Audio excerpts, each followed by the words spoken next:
বাংলাদেশ জাতীয়তাবাদী দলের উপদেষ্টা অত্র ইউনিয়নের সম্মানিত সভাপতি জনাব আবাইদুর রহমান, উপস্থিত আছেন কাহারুল উপজেলা বিএনপির সম্মানিত সহসভাপতি জনাব সাধারণ সম্পাদক জনাব নাইমুল ইসলাম নাই,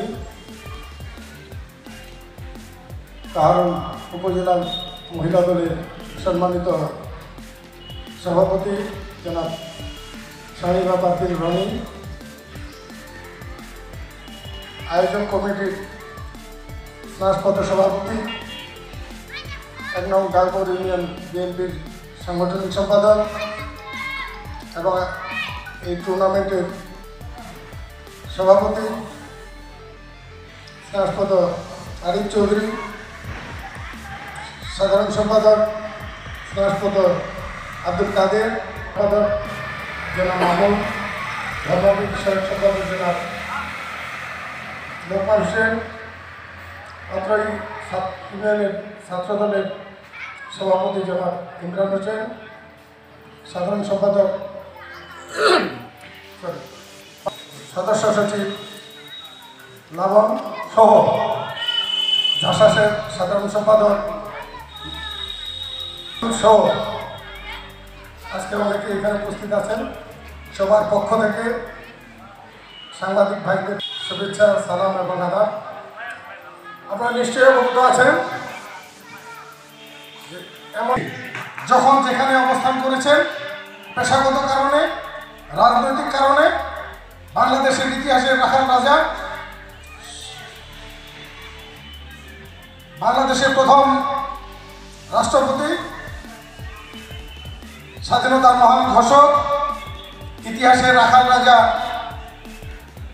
জনাব জিয়াউর রহমান বীরুত্তম, তার নামে এই টুর্নামেন্ট।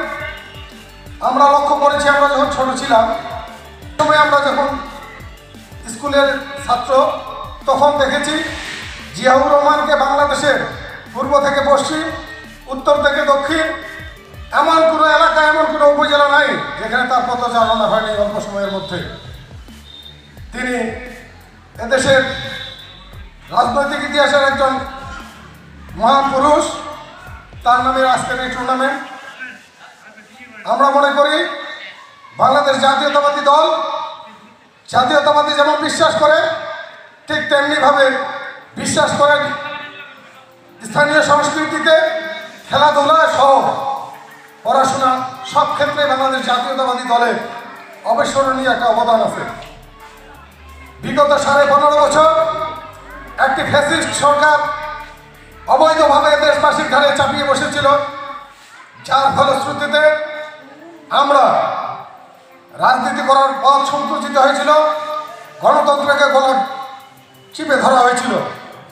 আমরা রাজনৈতিক মত প্রকাশ করতে পারি নাই, মত প্রকাশের স্বাধীনতা খর্ব হয়েছিল। আজকের এই সংবাদ সম্মেলনের মাধ্যমে আমি এটুকু বলতে চাই, এখন যে সময়টুকু আমরা পাচ্ছি, এটা গণতন্ত্রের জন্য নিশ্চয়ই কিছুটা হলেও সহায়ক হিসাবে কাজ করছে।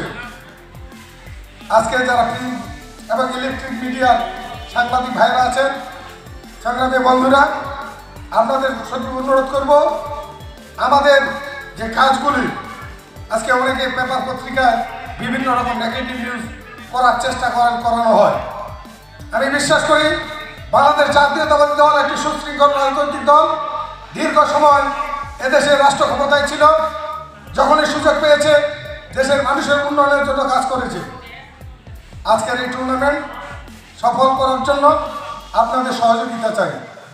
বক্তব্য বাড়াবো না, আপনারা অনেক দূর থেকে এসেছেন, যারা সাংবাদিক ভাইয়েরা এসেছেন, আয়োজক কমিটির পক্ষ থেকে আপনাদের প্রতি কৃতজ্ঞতা, ধন্যবাদ এবং অভিনন্দন জানাচ্ছি।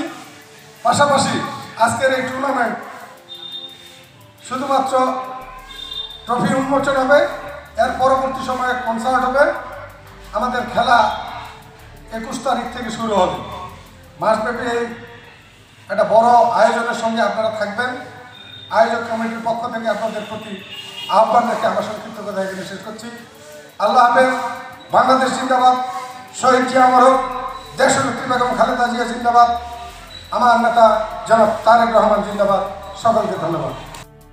কারখানার ভারপ্রাপ্ত কর্মকর্তা জনাব রুহুল আমিন সাহেব, উনি 3 দিন ধরে এই আসরের খোঁজখবর রাখছেন, জনসমাগম কেমন হবে এটা ধারণা নিচ্ছে। পাশাপাশি আপনার যেই আইনশৃঙ্খলা বাহিনী সেটা সদা প্রস্তুত থাকবে। একটা 20 জনের টিম থানা পুলিশ থেকে সরবরাহ করা হবে। পাশাপাশি আমাদের যথেষ্ট স্বেচ্ছাসেবক আছে এবং কারণ উপজেলা নির্বাহী কর্মকর্তা, উনি অত্যন্ত ভদ্র মানুষ, উনিও খোঁজখবর রাখছেন। অত্যন্ত দুঃখের কথা যে আজকে ওনার দাদি মারা গেছেন, এই জন্য হয়তো এখন পর্যন্ত আমরা তার সঙ্গে যোগাযোগ করতে পারিনি। তবে তিনি বেশ ভালোভাবে জানেন এই আয়োজন সম্পর্কে। আচ্ছা, আমার আরেকটা প্রশ্ন রয়েছে যে দীর্ঘ 70 তারেক রহমান সাহেবের নির্দেশের অপেক্ষায় যে কোনো সময় আমরা রাজনৈতিকভাবে পিছিয়ে ছিলাম এটা সত্য নয়। আমরা আমাদের সর্বশক্তি নিয়োগ করে বেশ থাকার কথা, বিগত 15.5 বছর এটা আমরা পাইনি, যার কারণে আমরা এগুলি আয়োজন করতে পারিনি।